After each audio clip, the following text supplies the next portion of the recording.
The winds howled over the vast plains of Asgard, whispering secrets of old and foretelling the fate of gods and men alike.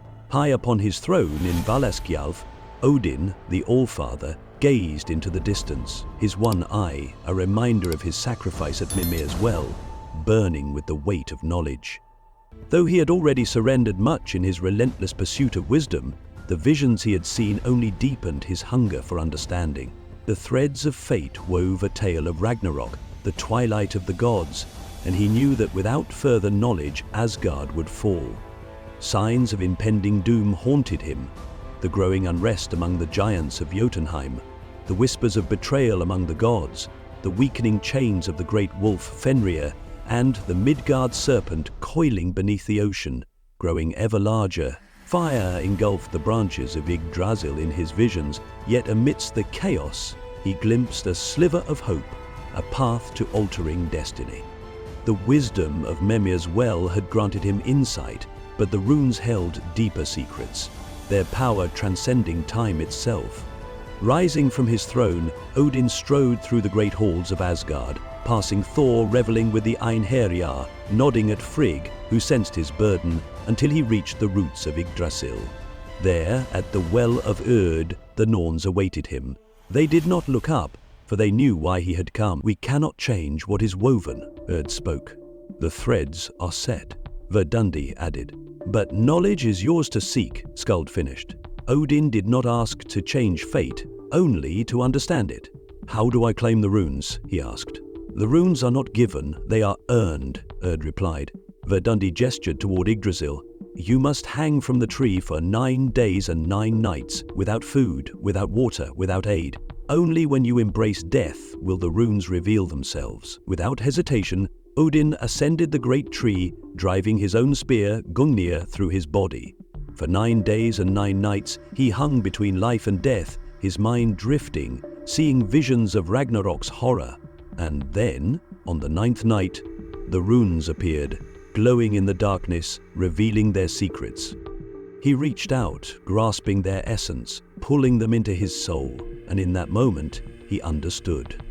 The runes spoke of magic, fate, and the ability to shape the threads of destiny.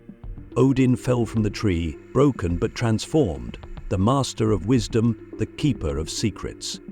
When he returned to Asgard, he carved the runes into the stones of the realm, whispering their power to those who sought wisdom. But even with all his knowledge, fate remained in motion.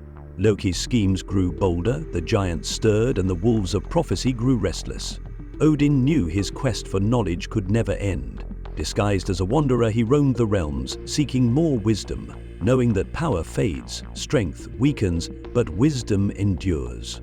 On one such journey, he ventured to Svartalfheim, home of the dwarves, the master craftsmen who had forged Mjolnir and Gungnir.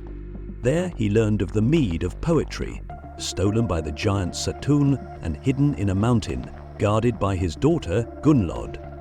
Disguising himself as a mortal named Bulwerk, Odin labored for Baugi, Satun's brother, earning the right to taste the mead, only for Satun to refuse. Undeterred, Odin tricked Baugi into drilling a hole into the mountain and, transforming into a serpent, slithered through. Inside, Gunnlod guarded the mead. For 3 nights, Odin whispered words of wisdom and love, and in return, she granted him 3 gulps. With the mead of poetry coursing through him, he transformed into an eagle and fled, pursued by Sutungard. Asgard's gods prepared vessels to catch the mead, but a few drops spilled to Midgard, blessing mortals with poetry and song. With his wisdom deepened once more, Odin returned, yet he knew knowledge always came at a cost, and in the shadows, Loki watched. Once Odin's sworn blood brother, Loki had walked with the gods, but never belonged.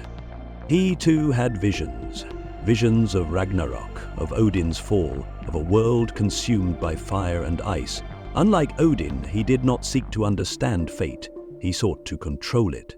Whispering to the giants, to Fenrir, to the Midgard serpent, he planted the seeds of rebellion, waiting for the moment to strike.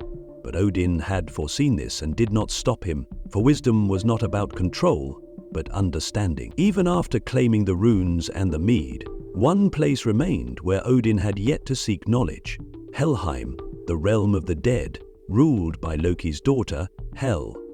There, among the forgotten souls, he sought the wisdom of the past. Passing the great hound Gamur, he entered the halls of the dead, where a seeress awaited him. "You have come far, All-Father," she said, "but the truth you seek will bring you no comfort." "I seek it nonetheless." With sorrowful wisdom she spoke. "The fate of the gods is woven in unbreakable threads. Ragnarok cannot be stopped. The wolf will break its chains, the serpent will rise, the fire will burn, and you, Odin, will fall beneath the jaws of Fenrir." The words struck him like a blow, but as he pondered them, she added, "Ragnarok is not the end. It is a beginning." Realization dawned. Fate could not be changed, but knowledge could prepare those who survived.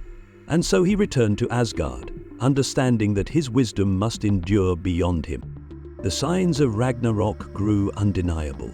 Fenrir's chains strained, the Midgard serpent stirred, and the fire giants prepared for war. Gathering the gods and warriors, Odin whispered secrets to Thor, to Freyr, to Heimdall, carving protective runes upon Asgard's walls. When the final battle arrived, he rode forth, spear in hand, facing Fenrir. He struck with all his might, but the wolf was unstoppable. With a final terrible lunge, Fenrir's jaws closed around him, and the All-Father fell. Yet the seeress had spoken true. Ragnarok was not the end. From the ashes of the old world, a new one emerged. The sun rose again, and Odin's wisdom lived on in the runes, in the stories of men, in the echoes of the gods who came after. For true wisdom is not about preventing the end, but ensuring that something endures beyond it. And so Odin's quest for knowledge had never been in vain. It had shaped the world itself.